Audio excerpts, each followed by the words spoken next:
ஏண்டி பேச வேணாம் சொன்னேன். அதுக்கு கை பவனை வேற எங்கேயோ போகுது உனக்கு. எதற்காக பேச வேணும்னு சொன்ன விளக்கமா சொல்லி பார்க்கலாம். ஆனா தினமும் எங்கே தெரியாது வழக்கம். நந்தவனை தருவது வழக்கம். ஆனா தினமும் தன்னந்தன்மை இருக்கும் பொழுது நீ போல மாடி கூட்டி போருவ. நீ தானே? நான் தான் நீ கூட்டி போருவேன். இன்னைக்கு ஏன் என் வீட்டு வாசப்படிக்கு வரவே இல்லை? ஏன் வரலையா? நாடகம் நடக்கிட்டு போகும்போது ஜாதியா வாடி நான் சொன்னேன். ஒழுங்கா வராம குடிச்சு விட்டு சண்டை மாட்டி மேல நல்ல தீவு தள்ளி காய அப்படி சத்தியமா சொல்றேன், நான் காரணம் கிடையாது. அவன் கொழுப்பத்தை வடிலுக்கு வேணா நான் காரணமா? ஆமா. ஏண்டி போன நீ ஜாதியா வர ஓடியா வரல? நீ ஏன் கூப்பிடல தானே உனக்கு கேட்டேன் நானு. இல்லாத கதையில ஏன் அழைக்கிற? அதோட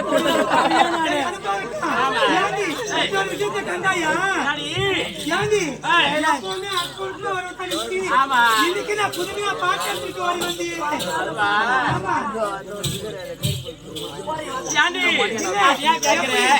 எப்படி எடுக்கிற?